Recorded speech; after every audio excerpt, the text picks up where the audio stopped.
Hello and welcome to the next film in this series about runes and runic magic. My name is Alban from Northern Viking Silver, and in this film I'm going to look at some of the early inscriptions and what kind of inscriptions there were and how we can understand them, because actually these earlier inscriptions are quite difficult to read or to work out. Do you remember in the previous film we looked at some of the medieval inscriptions from Norway that were part of a literate society, because at that time they were writing in runes a lot and they could write messages and expect them simply to be read. That's an example of a literate society. We are also part of a literate society, so we come across signs all the time like stop or please keep to the left or stay off the grass or whatever. We see written stuff and we understand it immediately. We expect words to mean something. Well, this may sound contradictory, but for a non-literate society, words don't mean something. They can't read them straight away. They're actually symbols. They're signs of something. They're encoded. We have to bear this in mind if we're going to figure out the forms of these earlier inscriptions. So let me try and give you an example of how we actually nowadays also sometimes use words as codes, not actually to explain what's literally written there. Let me give you an example. So back in the 1970s, when I was a kid, there was a fashion for martial arts films. You know, suddenly all these Bruce Lee films came out and people started to wear Chinese characters on their t-shirts, right? Well, none of us could read these Chinese characters. We had no idea what they meant. They could have meant chicken fried rice or something. We didn't know, but we didn't care because they were a symbol and they meant, I'm into martial arts and I'm cool. It was the fashion of the time. Another example, a few years ago, I started to see for the first time people wearing super dry written on their t-shirts. And I was a bit confused by this at first because I didn't know it was a brand and it didn't make any sense because these t-shirts didn't look like waterproof t-shirts. Why did they have super dry written on them? Well, of course, for the people who are wearing the t-shirts, what the words say doesn't matter. They're a symbol. They're a symbol of the brand. It's like, I'm in a super dry, it's cool, I'm cool. Words are a symbol. They're not literally saying what there's written there. And this is what the earlier inscriptions are like. So let's look at an original inscription and you'll see what I mean. So the first one I'm going to look at was carved on a piece of bone, like a beautifully curved piece of bone, very carefully carved by someone who put a lot of work into what they were making. This comes from Denmark, from the 6th century, from a place called Lindholmen. And I've transcribed the runes using the finest of modern technology, which you can see here. This is what is written, or the first part of what's written on that amulet. This means I am called Earl Hateka. Sorry, I'm misreading this wrong.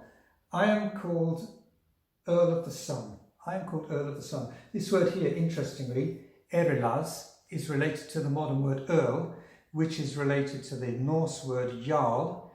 And remember in the Elder Edda, a couple of films ago, I talked about the Song of Rig, where the Jarl is the one who gains the power of the runes. So even at this early period, it looks like the word Jarl or Earl is related to the person who understands the power of the runes.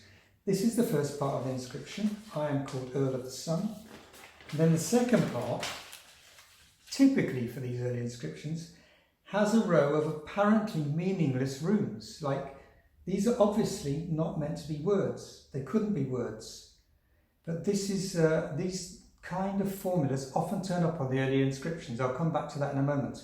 And then the last word on the inscription, separated by 2 dots, is alu. Well, this is a word because this recurs again and again on the inscriptions. It's what I'm going to refer to as a power word. There are quite a lot of different types of power words in the inscriptions. Now, with this word alu, runologists have tried to figure out for years what it means. One of the suggestions is that it means ale, or it's related to the modern word ale. And in fact, in Old Norse written sources, we have references to ale runes. but I would suggest that this is actually an old spell word, alu, nothing to do with the word ale, but by the time it gets into the Viking Age, the Vikings are searching for a meaning for this old traditional word, and they connect it to the word for ale. After all, they already have an importance for the word mead, or the idea of mead, because they have the mead of poetry, Othreria, which gives people magical inspiration. And it's not such a huge leap to think that there's a beer that has some kind of similar magical effect. But what if this is a folk etymological understanding of the word ale? Let me explain what I mean. Folk etymology is when a word that has fallen out of use in a language gets a new meaning that makes sense. So we have that in our modern language. In modern English, we have the word bridegroom. In the original meaning of this word, it was Anglo Saxon bride guma. Guma is a word for man, so it's man of the bride. Makes perfect sense. But over the centuries, this old word for man, guma, falls out of use and it doesn't make sense anymore. So the word changed from guma to groom, because we know the word groom. But it's a folk etymology. It doesn't actually make any sense, because the groom isn't there to groom the bride. He doesn't like keep her clean or tidy her up. We've just morphed this word into something that means something to us now.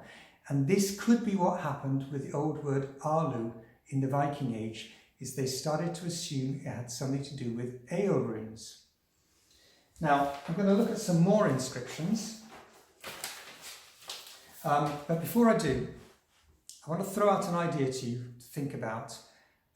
It's about a formula that these inscriptions have. This idea comes from this great book here, which I'll talk about in my last film. I'll give you a proper reference to it.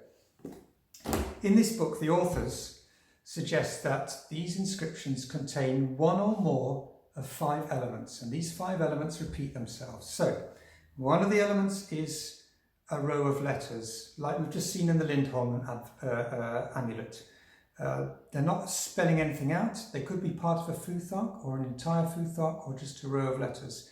They obviously had meaning to the people who made the inscription, but they're not readable to us now. The other part is a naming formula, so I am called, as we've just seen. A third thing would be a power word, which we've just seen with alu. Well, here are some more power words that recur through different amulets. Alu, lauka, the word for leek, a virility symbol. Lathu, salu, which are again invocation words. Hagala, which invokes the power of hail, means hail. And this word auya, which means good luck.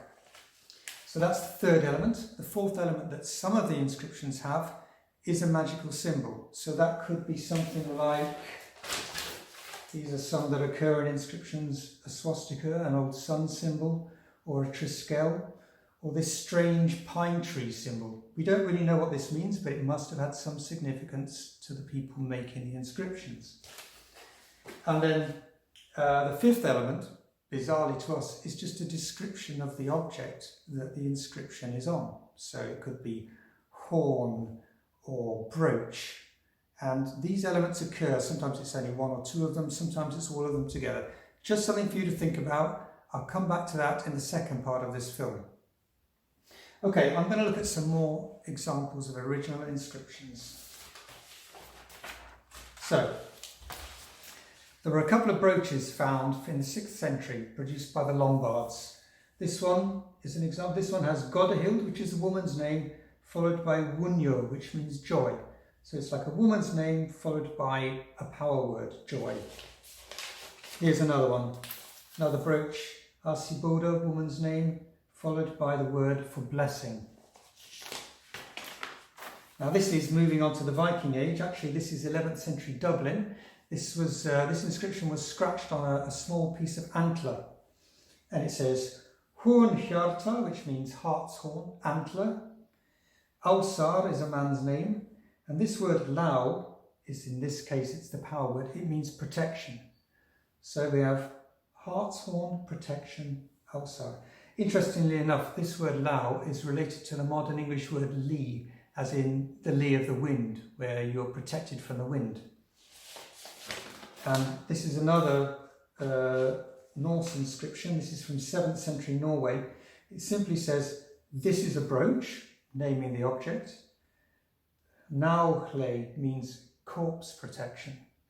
Now the Vikings believed that sometimes dead people would come out of their graves and harass the living, aftergangers, revenants. And so this would be an inscription to protect against them. This is a brooch, corpse protection. Again, we have this word hle here, which is another relation of the modern word li for protection. Okay, this is a much longer inscription because it's actually found on the shaft of a spear. So there's a lot more room to write, and so it's a longer inscription. The first part, similar to one we saw earlier.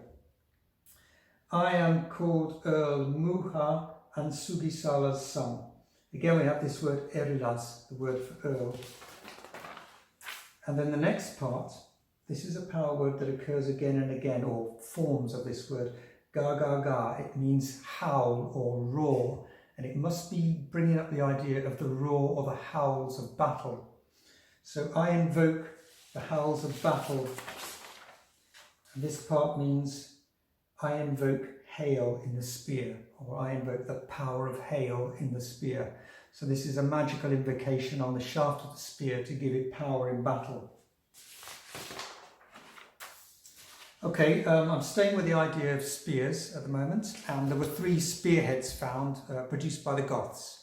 And they simply had one word in runes, followed by magical symbols. The magical symbols in this case were called tamgas. Tamgas were actually, they're not a Germanic idea, they come from the Sarmatian people. When the Goths migrated, they came across the Sarmatians in the area of the Crimea, and they adopted these magical symbols, these tamgas, from the Sarmatians. They're like curving, inlaid symbols in the spearhead. But the actual words in runes, one of them had this word, I'm not even going to try and pronounce that, but this is again related to the ga ga ga, the word for a roar or the howl of battle. This word means router or terrifier of enemies or fear bringer. And then this one means riding towards or charging on a horse or attacker. And then staying with the theme of weapons, I referred in an earlier film to this beautiful scramasax blade that was found in the River Thames. It's like a long, beautifully wrought blade with an entire futhark inscribed on the top of the blade, followed by a man's name. So again, this sequence of letters, in this case the whole futhark, gives some kind of magical power to the object, followed by the man's name. So again, it has elements of these 5 magical elements of the early inscriptions. And then I'm going to look at one of the bracteates. Remember, there are those gold medallions produced by the Germanic peoples. And this inscription means, "I am called Hari-Uha, the one who is wise to danger. I give good luck." Gibu Auya is the word for luck. And then again, a magical symbol, one of the pine tree symbols. Another bracteate simply has 4 power words on it. So Lathu, an invocation word, Laukas for leak or virility. Again, this word referring to the roar of battle, howl of battle, and Alu. So I want to go back to the idea at the beginning of this film that these inscriptions are formulaic. They're not meant to be read literally, because the people in the society at that time were not literate. So the runes become symbols. Whoever wrote them knew what they were doing, but they actually had a symbolic meaning. They're not so easy to just read straight off. Now I'm going to take a tea break now before going back to the next film, and then I'm going to look at some more of these inscriptions and come up with a theory on why they took this form and where this form originally came from. See you then.